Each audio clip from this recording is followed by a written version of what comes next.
इस वीडियो के अंदर हम लोग डिस्कस करने वाले हैं उद्यम रजिस्ट्रेशन सर्टिफिकेट के बारे में। जी हाँ, पूरा यहाँ पे ऑलमोस्ट प्रोसीजर बदल चुका है। काफ़ी सारे न्यू कॉलम्स यहाँ पे ऐड हो चुके हैं।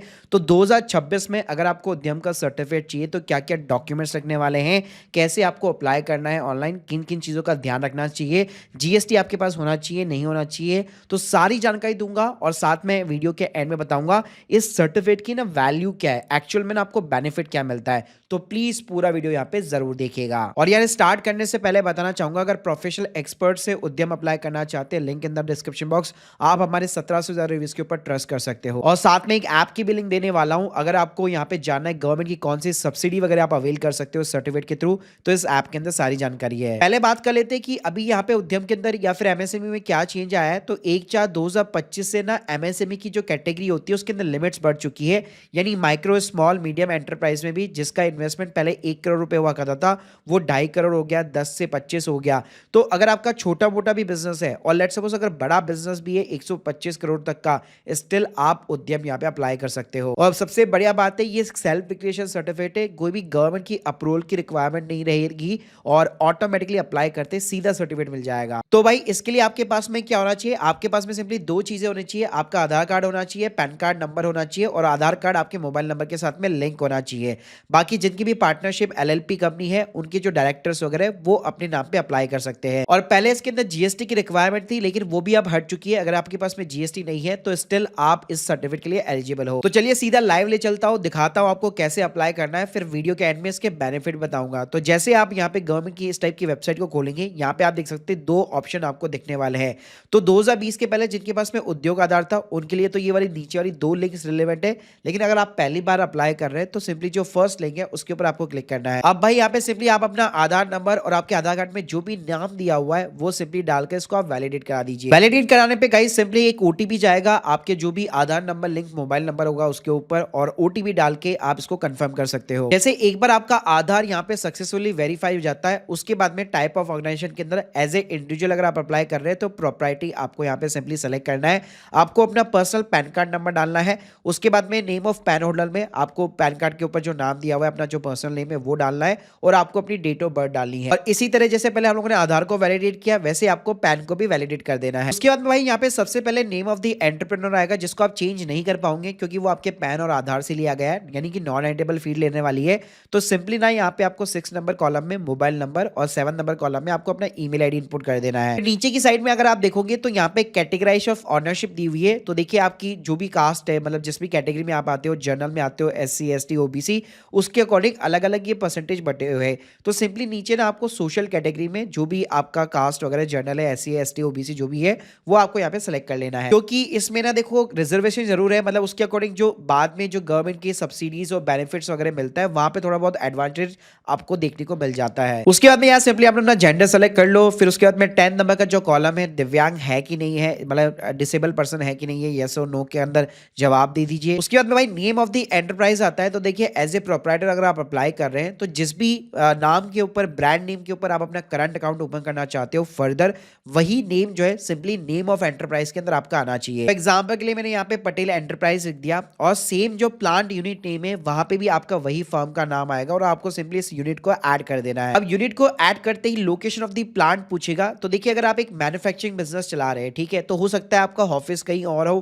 प्लांट आपका कहीं और हो, तो यहाँ पे लोकेशन ऑफ द प्लांट के अंदर जहाँ पे आपकी मैन्युफैक्चरिंग यूनिट जो सेटअप है वो एड्रेस यहाँ पे आपको पुट करना है। तो इकाई का जो नाम है, यूनिट नेम है, उसमें आप अपना फर्म का नाम यहाँ पे ऑटोमेटिकली सेलेक्ट कर लीजिए। फिर flat number, floor number, name of the premise हो गया, village, town, pin code, state हो गया, डिस्ट्रिक्ट हो गया, सिटी हो गया, ये सब डाल दीजिए। ये सब चूज करने के बाद में सिंपली आप यहाँ पे ऐड प्लान के ऊपर क्लिक कर दीजिए, वो ऐड हो जाएगा। उसके बाद में ऑफिस का एड्रेस पूछेगा। तो अगर ऑफिस का एड्रेस अलग है, कई बार ये होता है कि प्लांट का एड्रेस भी सेम है, अपना ऑफिस का एड्रेस भी सेम है, तो वही ऊपर जो आपने एड्रेस डाला हुआ है वही डिट्टो एड्रेस नीचे भी डाल दीजिए। अब गाइस यहाँ पे ना एक लैटिट्यूड और लॉन्गिट्यूड का ऑप्शन होता है। तो गूगल मैप के अंदर क्या होता है, कोऑर्डिनेट्स होते हैं, जो भी आपकी लोकेशन होती है। तो जहां पे भी आपका प्लांट है तो साइड में आप देख सकते हो गेट लैटिट्यूड और लॉन्गिट्यूड का एक ऑप्शन दिया हुआ है, इसके ऊपर आपको क्लिक करना है। अब कई बार क्या होता है ना, मोबाइल के अंदर ये ढंग से खुलता नहीं है, तो ध्यान रखिएगा उस केस में आप डेस्कटॉप व्यू के जो क्रोम ब्राउजर होता है उसमें आप डेस्कटॉप व्यू कर सकते हो, तो उसके थ्रू डेफिनेटली इस टाइप का जो है खुल जाएगा। और जो आपने ऊपर एड्रेस डाला हुआ है ना, वो लोकेशन पिन मार्क करके आप लैटिट्यूड और लॉन्गिट्यूड ऑटोमेटिकली ये आइडेंटिफाई कर लेगा। फिर भाई ये पूछेगा कि पहले आपके पास में उद्योग आधार वगैरह तो नहीं था, अगर था तो उसकी डिटेल्स डालनी है, वरना सिंपली नॉट एप्लीकेबल एने करना है। उसके बाद भाई स्टेटस ऑफ द एंटरप्राइज, कब से आपका बिजनेस जो है रजिस्टर्ड है या फिर कब से आपका इनकॉर्पोरेट वगैरह है, तो आपको यहाँ पे डेट इंसर्ट करनी है। और आपका बिजनेस शुरू हो चुका है कि नहीं हो चुका, आपको यस में जवाब देना है या फिर नो के अंदर जवाब देना है। और कब से शुरू हुआ है, डेट ऑफ द कमेंसमेंट, वो आपको डेट डालनी है। फिर भाई बैंक डिटेल्स पूछेगा। अब यहाँ पे ना आपके पास में दो ऑप्शन है। अगर आपके पास ऑलरेडी जीएसटी है, आपने करंट अकाउंट ओपन करा रखा है, तो बेस्ट रहेगा यहाँ पे ना करंट अकाउंट की डिटेल्स डालिएगा। लेकिन अगर आपके पास ऐसा कुछ नहीं है, जब शुरुआत कर रहे हो, तो सेविंग अकाउंट से भी आपका काम चल जाएगा। तो बैंक का नाम, आईएफएससी कोड और अकाउंट नंबर डाल दीजिए। उसके बाद में गाइस यहाँ पे मेजर एक्टिविटी ऑफ यूनिट पूछेगा। तो ये ना दो कैटेगरी के अंदर डिवाइड है। वैसे आप तीन कैटेगरी कह सकते हो, एक मैन्युफैक्चरिंग की हो गई, एक ट्रेडर होलसेलर इन सब की हो गई, और एक सर्विस वाला सेगमेंट हो गया। तो देखो, जो सर्विस वाला सेगमेंट है या ट्रेडर और ये होलसेलर वाली जो एक्टिविटी होती है, वो सर्विस के अंदर यहाँ पे काउंट की जाती है। अगर प्योरली मैन्युफैक्चर में है तो फिर आपको फर्स्ट ऑप्शन मैन्युफैक्चर सेलेक्ट करना है। अब देखो नीचे ना एनआईसी कोड पूछेगा। तो जिस भी टाइप के आप बिजनेस के अंदर हो, उससे 2 से 3 वर्ड्स ना आपको सर्च करने। जैसे मान लीजिएगा मैं लीगल सर्विस प्रोवाइड करता हूं, तो LE आगे डालूंगा, तो अपने आप ही एक प्री पॉपुलेट आपके सामने लिस्ट आ जाएगी। और फिर भी अगर आप कंफ्यूज हो ना, तो मैंने इसके ऊपर एक सेपरेट वीडियो ऑलरेडी बना रखा है, जिसमें मैंने एक AI टूल को भी यहाँ पे क्रिएट किया हुआ है बेसिकली। उसके अंदर अगर आप कुछ भी पूछोगे कि मेरा इस टाइप का बिजनेस है और मेरे को अपना एनआईसी कोड डालना है ChatGPT के थ्रू, तो वो आपको प्रॉपर तरीके से जो है गाइड कर देगा कि आपके बिजनेस के ऊपर कौन सा एनआईसी कोड एप्लीकेबल होता है। तो भाई एक बार अगर आपको पता लग गया, तो सिंपली आप यहाँ पे एनआईसी कोड को जो है सेलेक्ट कर लीजिए। फिर यहाँ पे भी अगेन है, मैन्युफैक्चरिंग है, सर्विस है, ट्रेडिंग है बेसिकली, तो उस अकॉर्डिंग यहाँ पे आप सेलेक्ट कर सकते हो। और ऐसा नहीं है एक ही एनआईसी कोड डालना है। अगर आप मल्टीपल एक्टिविटी कर रहे हो, multiple type of the business है आपका, कि मैं ये भी कर रहा हूँ, मैं ये भी कर रहा हूँ, तो डेफिनेटली उसको आप ऐड कर सकते हो। कि आपने सर्विस भी अगर आप दे रहे हो, मैन्युफैक्चरिंग भी अगर आप कर रहे हो, तो दोनों चीजें आप कर सकते हो। उसके बाद में भाई नीचे पूछेगा कितने लोग जो है आपके यहाँ काम करते हैं, और इसमें खुद को भी ध्यान रखिएगा, काउंट करना है। तो कितने मेल है, कितने फीमेल है, कितने अदर्स है, तो टोटल आपको एम्प्लॉयज यहाँ पे डाल ले, मतलब कितने परसेंट इस बिजनेस के अंदर इन्वॉल्व है। अब नीचे की साइड में देखेंगे तो investment in plant and machinery, WV value, return down value, ऐसी कई सारी चीजें, टर्नओवर वगैरह पूछने वाला है। तो देखो, अगर आप इनकम टैक्स रिटर्न फाइल करते हो, तो आपकी जो पर्सनल इनकम टैक्स है, अगर आपने ITR 4 वगैरह आपने फाइल की हुई है, तो वहां से ना ऑटोमेटिकली टर्नओवर वगैरह जो है आपको ऑटोमेटिकली यहाँ पे प्री पॉपुलेट हो जाएगा।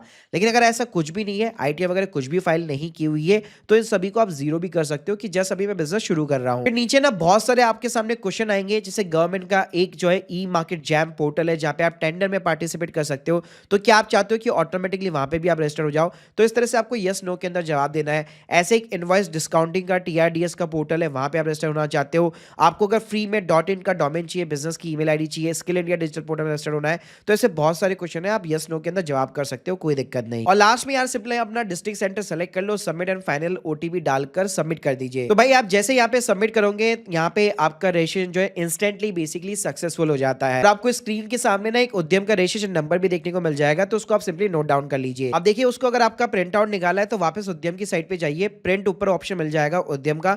यहाँ पे अपना उद्यम रजिस्ट्रेशन नंबर डालिए, अपना मोबाइल नंबर डालिए जो आपने एप्लीकेशन के अंदर फिल किया था, OTP डालिए, और प्रॉपर आपका इस तरह से आपका पोर्टल पे लॉगिन हो जाएगा। और ऊपर ही ऊपर ऑप्शन आपको मिल जाता है प्रिंट सर्टिफिकेट का। आप प्रिंट सर्टिफिकेट में भी दो चीज ध्यान रखिएगा, एक छोटा सर्टिफिकेट होता है, एक एनेक्स्चर के साथ में होता है। तो अगर आपको बैंक वगैरह के अंदर कहीं पे जमा कराना है ना, तो प्रिंट विद एनेक्स्चर जो है आप प्रिंट करा सकते हो, या एज ए PDF भी डाउनलोड कर सकते हो। अब भाई सवाल आता है कि ये मेरे को जो सर्टिफिकेट मिला है ना, उसका बेनिफिट क्या है, क्योंकि कोई गवर्नमेंट का कोई अप्रूवल नहीं है, सेल्फ डिक्लेरेशन बेसिस पे मेरे को सर्टिफिकेट मिल गया इंस्टेंटली।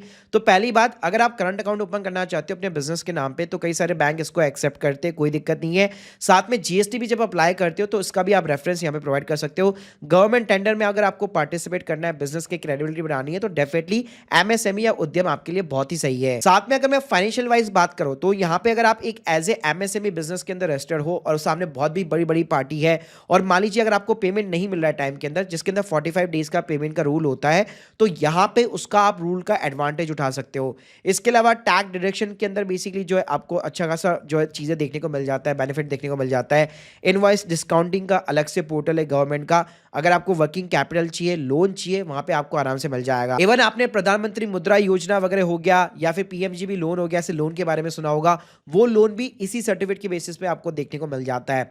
साथ में ट्रेडमार्क हो गया, ISO सर्टिफिकेट हो गया, वहां पे भी आपको डिस्काउंट देखने को मिल जाता है अगर आपके पास में ये सर्टिफिकेट है तो। बाकी गवर्नमेंट के जो टेंडर होते हैं, वहां पे भी ना आपको सिक्योरिटी डिपॉजिट देनी पड़ती है, तो इस सर्टिफिकेट की वजह से वहां पे भी डिस्काउंट देखने को मिल जाता है। बाकी जो गवर्नमेंट के एग्जीबिशन, ट्रेड फेयर लगते हैं, वहां पे भी अगर आप आप पार्टिसिपेट करना चाहते हो तो इस सर्टिफिकेट के थ्रू आप कर सकते हो। गाइस ऐसी ना बहुत सारी चीजें हैं जो हम लोगों ने इस ऐप के अंदर भी बेसिकली जो है मेंशन की हुई है, आप लोग चेकआउट जरूर कीजिएगा। So guys hope you like this video, please subscribe our channel. अगर आपसे ये सर्टिफिकेट अप्लाई नहीं हो रहा है या आपको कोई भी प्रॉब्लम फेस करनी पड़ रही है तो आप एक एक्सपर्ट की हेल्प यहाँ पे जरूर ले सकते हो। मैंने लिंक जो है ऑलरेडी डिस्क्रिप्शन बॉक्स में दे रखी है। Thank you guys, thank you very much.